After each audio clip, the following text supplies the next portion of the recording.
Hello friends, आज हम देखेंगे 29 मार्च के मोस्ट इम्पोर्टेंट करंट अफेयर्स।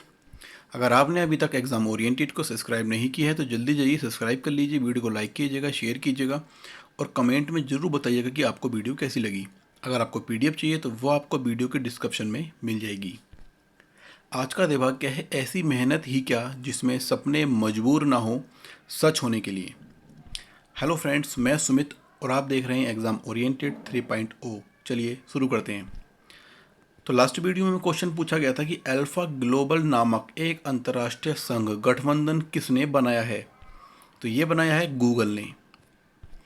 आज का सेशन शुरू करते हैं। पहला क्वेश्चन है, इंटरनेशनल वुमेन ऑफ करेज 2021 से किसे सम्मानित किया गया है। तो ये किया गया है कौशल्या शंकर को। तमिलनाडु मूल की जाति, विरोधी कार्यकर्ता और मानवाधिकारों के रक्षक कौशल्या शंकर को इंटरनेशनल वुमेन ऑफ करेज पुरस्कार के लिए नामांकन के साथ अमेरिकी कॉन्सुलेट ने सम्मानित किया।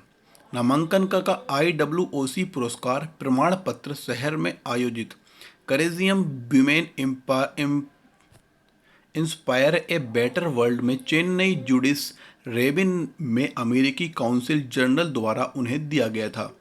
सुश्री कौशल्या 2021 अमेरिकी विदेश मंत्री के IWOC अवार्ड के लिए मिशन इंडिया के नामित व्यक्ति थे, जो उन महिलाओं को सम्मानित करते हैं जिन्होंने दूसरों के जीवन को बेहतर बनाने के लिए असाधारण साहस, शक्ति और नेतृत्व का प्रदर्शन किया है।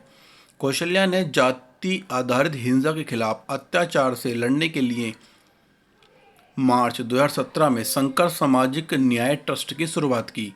ट्रस्ट पीड़ितों को मनोवैज्ञानिक, कानूनी और नैतिक समर्थन प्रदान करता है तथा सामाजिक भेदभाव और अन्याय के खिलाफ जागरूकता पैदा करता है। नेक्स्ट क्वेश्चन है, pan IIT alumni India global virtual technology summit 2021 कब से कब तक के लिए आयोजित किया जाएगा। तो ये किया जाएगा 26 से 27 जून तक, 2 दिन इसका ये वर्चुअली समिट चलेगी। जम्मू कश्मीर के उपराज्यपाल मनोज सिन्हा ने पैन IIT के वैश्विक आभासी प्रौद्योगिकी शिखर सम्मेलन 2021 के आयोजन की गुरुवार को घोषणा कर दी है। इस सम्मेलन का उद्देश्य भविष्य को परिभाषित करने और बदलने के लिए सभी इनोवेटर्स, विचारकों, पाथ फाइंडर, शोधकर्ताओं और चेंज मेकर्स को एक साथ लाना है। भारतीय प्रौद्योगिकी संस्थान IIT के पूर्व विद्यार्थियों के मंच पैन IIT एलुमनी इंडिया द्वारा आयोजित किए जा रहे हैं। इस सम्मेलन को pan IIT world of technology नाम दिया गया है। इसकी जानकारी दी गई है। इस सम्मेलन का आयोजन 26 और 27 जून 2021 को होगा। इसमें 15,000 प्रतिभागियों के शामिल होने की उम्मीद की जा रही है। इसमें स्टार्टअप शोकेस को प्रस्तुत किया जाएगा। सम्मेलन में हैकथॉन का भी आयोजन किया जाएगा। नेक्स्ट क्वेश्चन है, हाल ही में मौदूद अहमद का निधन हुआ है। वह किस देश के पूर्व प्रधानमंत्री थे। तो ये थे बांग्लादेश के पूर्व प्रधानमंत्री। नेक्स्ट क्वेश्चन है, 6.8 किलोमीटर लंबी चटरगला सुरंग कहाँ बनाई जानी प्रस्तावित है। तो ये बनेगी जम्मू एंड कश्मीर में।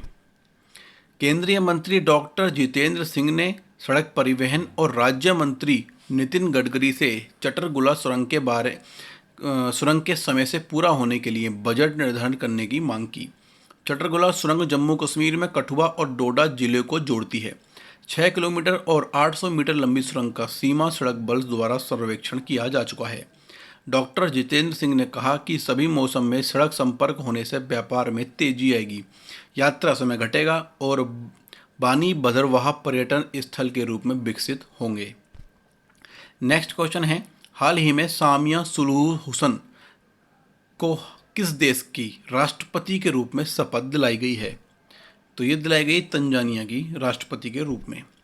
अफ्रीकी राष्ट्र तंजानिया को अपनी पहली महिला राष्ट्रपति सामिया सुलूह हसन के रूप में मिल गई। 61 वर्षीय महिला ने देश की प्रथम महिला राष्ट्रपति के तौर पर शपथ लेकर इतिहास रच दिया। उन्होंने दार उल सलाम शहर में स्टेट हाउस के सरकारी कार्यालय में पद की शपथ ग्रहण की। संपूर्ण विश्व की निगाहें सामिया सुलूह हसन पर इसलिए भी हैं क्योंकि उन्होंने हिजाब पहनकर और अपने दाएं हाथ में कुरान पकड़कर राष्ट्रपति पद की शपथ ली। इस शपथ ग्रहण समारोह में पूर्वी अफ्रीका के अफ्रीका देश के मुख्य न्यायाधीश और मंत्रिमंडल के सदस्य शामिल हुए। शपथ लेने के बाद हसन ने सैन्य परेड का निरीक्षण किया। एलेन 2005 से 18 तक लिबेरिया के राष्ट्रपति पद पर रहीं। एलेन को 2011 में नोबेल शांति पुरस्कार से सम्मानित किया गया। नेक्स्ट क्वेश्चन है, किस राज्य के गवर्नर ने डॉन अंडर द डोम नामक नई ई बुक जारी की है? तो ये की है महाराष्ट्र ने। महाराष्ट्र के राज्यपाल भगत सिंह कोश्यारी ने एक डिजिटल ई पुस्तक का विमोचन किया जिसका शीर्षक डॉन अंडर द डोम है। डिजिटल बुक में मुंबई जनरल पोस्ट ऑफिस की इमारत के इतिहास को दर्शाया गया है। यह मुंबई के post master general Swati Pandey द्वारा आर्किडा मुखर्जी के सहयोग में लिखा गया है। पुस्तक में यह कहा गया है कि भवन के निर्माण में 3 प्रकार के भारतीय पत्थरों का उपयोग किया गया था। वह ट्रेस्टे के साथ ग्रे बेसाल्ट और क्रमशः मुंबई के कुर्ला और मलाड से येलोस्टोन और ध्रंगधा से पत्थर सफ़ेद। नेक्स्ट क्वेश्चन है, दुनिया के सबसे बड़े फ्लोटिंग सोलर फार्म का निर्माण कौन सा देश कर रहा है? तो ये कर रहा है सिंगापुर।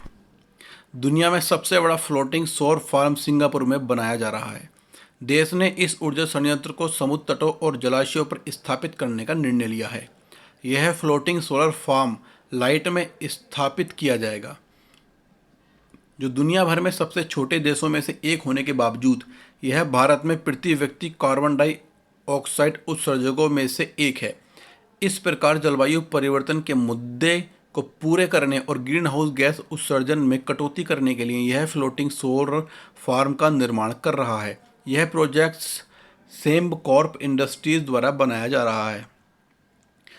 सिंगापुर के लिए नवीनीकरण ऊर्जा एक चुनौती है क्योंकि देश में पनबिजली के लिए कोई नदियां नहीं हैं। हवा भी टरबाइनों को बिजली देने के लिए प्रबल नहीं है। इस प्रकार फ्लोटिंग सौर फार्म की स्थापना के साथ अधिकारी उस धारणा को बदलना चाहते हैं, इसलिए यह उष्णकटिबंधीय देश सौर ऊर्जा में बदल गया है। चूँकि इसके पास बहुत कम भूमि स्थान है जो लॉस एंजलिस के आधे आकार के बराबर है, इसलिए देश ने अपने तटों और जलाशयों से ऊर्जा संयंत्र स्थापित करने का फैसला किया है।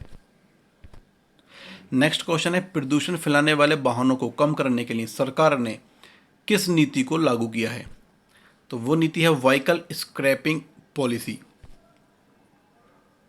सड़क परिवहन और राजमार्ग मंत्री नितिन गडकरी ने लोकसभा में व्हीकल स्क्रैपिंग नीति की घोषणा की। इसका उद्देश्य प्रदूषण फैलाने और खराब गुणवत्ता वाले वाहनों को चरणबद्ध तरीके से इस्तेमाल से हटाने की व्यवस्था तैयार करनी है।